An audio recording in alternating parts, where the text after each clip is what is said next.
Thank you, Kid Rock, sometimes referred to as Bob.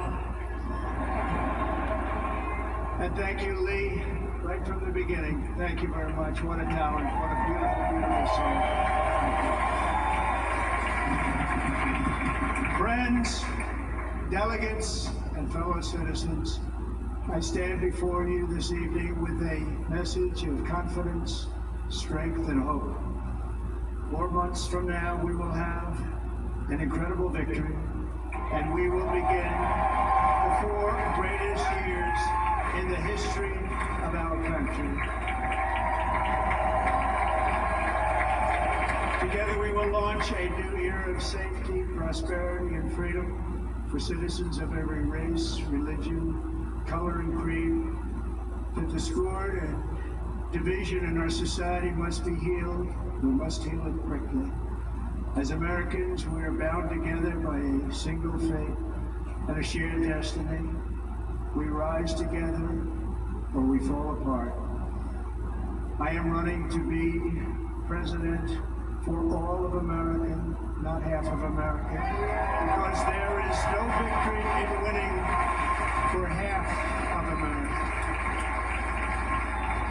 So tonight, with faith and devotion, I proudly accept your nomination for President of the United States.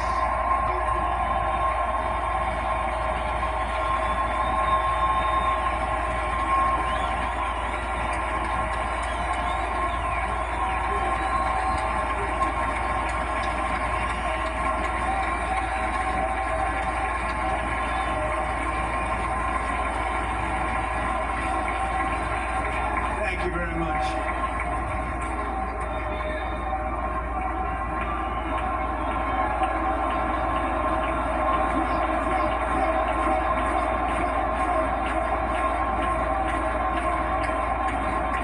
Thank you very much. And we will do it right. We will do it right. Let me begin this evening by expressing my gratitude to the American people for your outpouring of love and support following the assassination attempt at my rally on Saturday.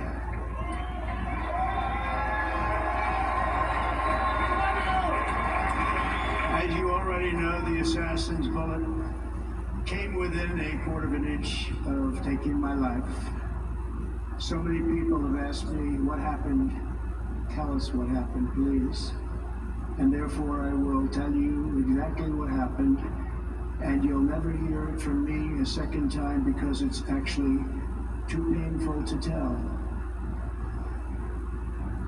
It was a warm, beautiful day in the early evening in Butler Township in the great Commonwealth of Pennsylvania. Music was loudly playing, and the campaign was doing really well. I went to the stage and the crowd was cheering wildly. Everybody was happy. I began speaking very strongly, powerfully, and happily because I was discussing the great job my administration did on immigration at the southern border. We were very proud of it.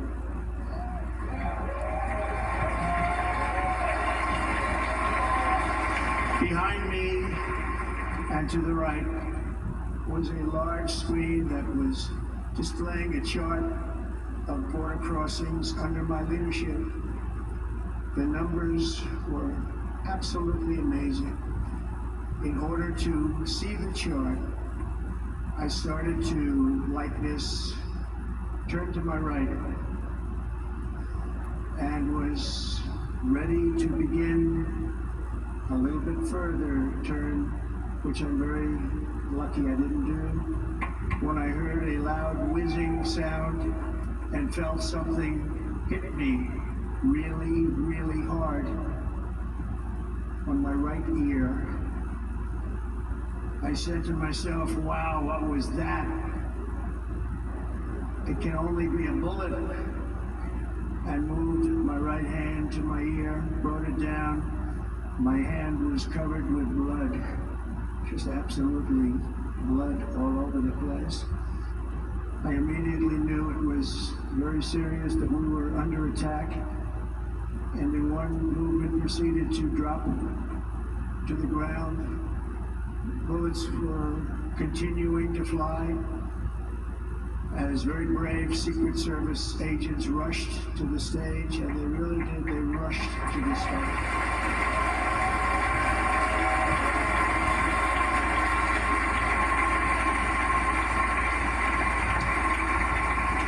These are great people, at great risk, I will tell you, and bounced on top of me so that I would be protected. There was blood pouring everywhere, and yet, in a certain way, I felt very safe because I had God on my side.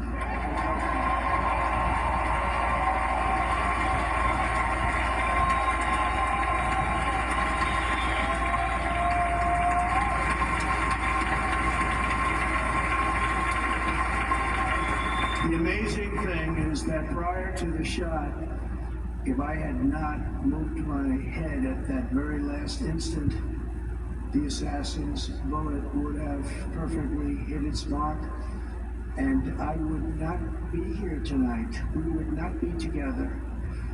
The most incredible aspect of what took place on that terrible evening in the fading sun was actually seen later.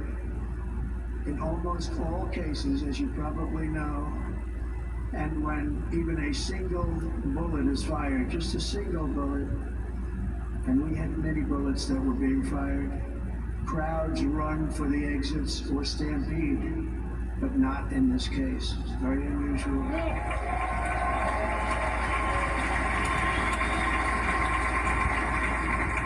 This massive crowd of tens of thousands of people stood by and didn't move an inch. In fact, many of them bravely but automatically stood up looking for where the sniper would be. They knew immediately it was a sniper, and then began pointing at him. You can see that if you look at the group behind me. That was just a small group compared to what was in front. Nobody ran, and by not stampeding, many lives were saved. But that isn't the reason that they didn't move. The reason is that they knew I was in very serious trouble. They saw me go down. They saw the blood and thought, actually most did, that I was dead. They knew it was a shot to the head. They saw the blood. And it was an interesting statistic. The ears are the bloodiest part. If something happens with the ears, they bleed more than any other part of the body. For whatever reason, the doctors told me that, and I said, why is there so much blood? He said, it's the ears, they bleed more. So we learned something, but they just this beautiful crowd, they didn't want to leave me. They knew I was in trouble. They didn't want to leave me. And you can see that love written all over their faces. Incredible people. They're incredible people. Bullets were flying over us, yet I felt serene. But now the Secret Service agents were putting themselves in peril. They were in very dangerous territory. Bullets were flying right over them, missing them by a very small amount of inches. And then it all stopped. Our Secret Service sniper, from a much greater distance and with only one bullet used, took the assassin's life, took him out.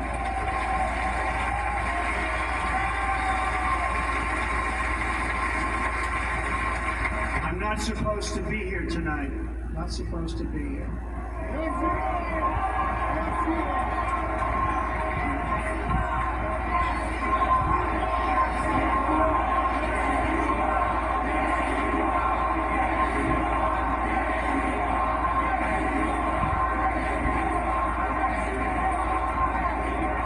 Thank you. But I'm not. And I'll tell you, I stand before you in this arena only by the grace of Almighty God.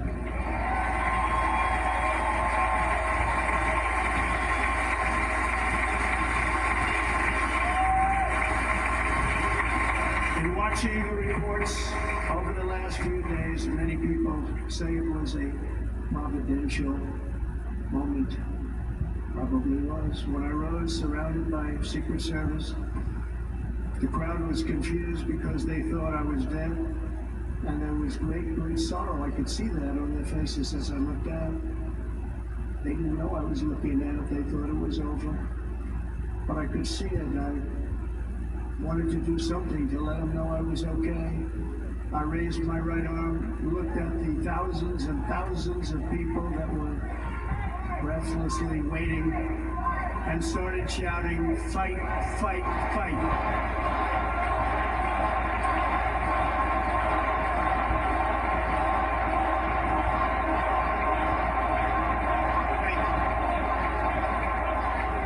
Once my clenched fist went up, and it was high into the air, you've all seen that, the crowd realized I was okay and roared with pride for our country like no crowd I have ever heard before.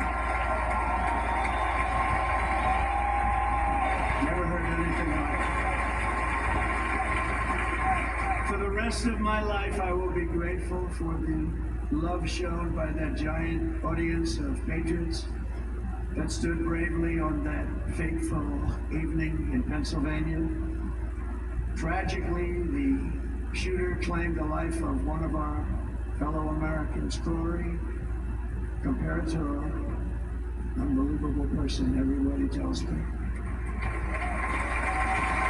Unbelievable. And seriously wounded, two other great warriors. Spoke to them today. David Dutch and James Copenhaver. Two great people. I also spoke to all three families of these tremendous people.